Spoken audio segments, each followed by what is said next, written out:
അത് അതിമനോഹരമായിട്ട് പാടിയിട്ടുണ്ട്. അത് പാടിയത് പ്രശസ്ത ഗായിക ഇക്ബാൽ ബാനോ ആണ്. ഇതിന്റെ പിന്നിൽ ഒരു കഥയുണ്ട്. പാകിസ്ഥാനിലെ ഇടതുപക്ഷ രാഷ്ട്രീയത്തിന്റെ സ്ഥാപകരിൽ ഒരാൾ കൂടിയായിരുന്നു ഫൈസ് സാഹിബ്. ജനറൽ സിയാഉൽ ഹക്ക് അധികാരം പിടിച്ചെടുത്തപ്പോൾ പാകിസ്ഥാനിൽ കടുത്ത നിയന്ത്രണങ്ങൾ കൊണ്ടുവന്നു. അങ്ങനെ സിയാഉൽ ഹക്കിന്റെ ഭരണകൂടം ഇസ്ലാമിനെ അധികാരത്തിന് വേണ്ടി ഉപയോഗിച്ചപ്പോൾ അതേ റിലീജിയസ് മെറ്റഫേഴ്സിലൂടെ അവർക്കെതിരെ എഴുതിയതാണ് ഹം ദേഖേംഗെ.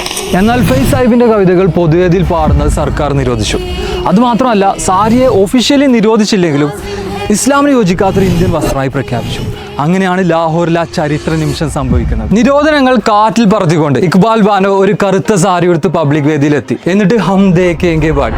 ഒരു പാട്ടല്ല, ഒരു പോരാട്ടമായി അത് മാറി. ഇതിന്റെ ഓഡിയോ വേർഷൻ യൂട്യൂബിലുണ്ട്. അത് കണ്ടാൽ നമുക്ക് മനസ്സിലാവും എത്രത്തോളം ആവേശം അന്നത്തെ ആൾക്കാർക്ക് ഉണ്ടായിരുന്നു എന്നുള്ളത്. ഏകാധിപത്യത്തിന്റെ പതനം അന്ത്യനാൾ പോലെ തന്നെ സുനിശ്ചിതമാണെന്നാണ് ആദ്യത്തെ വരികളിൽ പറയുന്നത്. കൊടും ക്രൂരതയുടെ പർവ്വതങ്ങൾ വെറും പഞ്ഞികളായി പറന്നകലുന്ന ഒരു കാലം വരും. ഈ എക്സാമ്പിൾ എടുത്തിട്ടുള്ളത് ഖുർആനിൽ നിന്നാണ്. അടുത്ത വരികൾ ഒന്നും കൂടി ഇൻട്രസ്റ്റിംഗ് ആണ്. മക്ക വിജയത്തിന് ശേഷം കഅബയിൽ നിന്ന് വിഗ്രഹങ്ങളെല്ലാം എടുത്ത് ഒഴിവാക്കിയതിനാണ് ഇവിടെ വിപ്ലവകരമായിട്ട് കണക്ട് ചെയ്യുന്നത്. കഅബ എന്ന് പറയുമ്പോൾ രാജ്യം, വിഗ്രഹം എന്നത് ഇവിടെ ഏകാധിപതിനെയാണ് പറയുന്നത്. അങ്ങനെ ആ വിഗ്രഹങ്ങളെല്ലാം തകർത്തെറിയപ്പെടുന്ന ഒരു നാൾ വരും. അന്ന് മതത്തിൽ നിന്ന് അവിശ്വാസികളെന്ന് മുദ്രകുത്തി പുറത്താക്കിയ ആളുകൾ, സത്യസന്ധരായ ആളുകൾ അധികാരത്തിൽ വരുമെന്നാണ് പറയുന്നത്. എന്താണ് ഈ മതം? ഏകാധിപതിയും അവരുടെ ചട്ടക്കൂടും. ആരാണ് ഈ മതത്തിൽ നിന്ന് പുറത്താക്കപ്പെട്ടത്?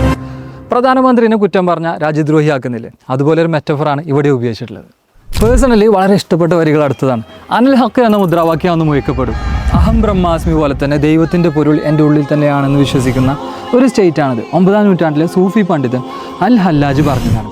അങ്ങനെ പറഞ്ഞതിന് അവരെ തുറങ്കിലടക്കുകയും വീണ്ടും വീണ്ടും ഈ മുദ്രാവാക്യം മുഴക്കിയപ്പോൾ കൊന്നു കളഞ്ഞു എന്നുള്ളതാണ് ചരിത്രം. ഏകാധിപതിയുടെ കോട്ടയ്ക്ക് മുന്നിൽ ജനാധിപത്യമാണ് സത്യമെന്ന് ജനങ്ങൾ വിളിച്ചു പറഞ്ഞുകൊണ്ടേയിരിക്കുന്നുള്ളതായിരിക്കാം ഇവിടെ മെൻഷൻ ചെയ്യുന്നത്.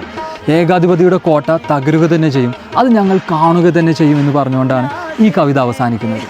സിയാഉൽ ഹക്കുമാർ ഇന്നും നമുക്കിടയിൽ പല അവതാരങ്ങളിലുമുണ്ട്. അവർക്കെല്ലാവർക്കും ഉള്ളൊരു താക്കീതാണ് ഈ വരികൾ. ഈ വരുന്ന തെരഞ്ഞെടുപ്പിലും നമുക്കിത് ഓർക്കാം. ഹം ദേഖേംഗെ.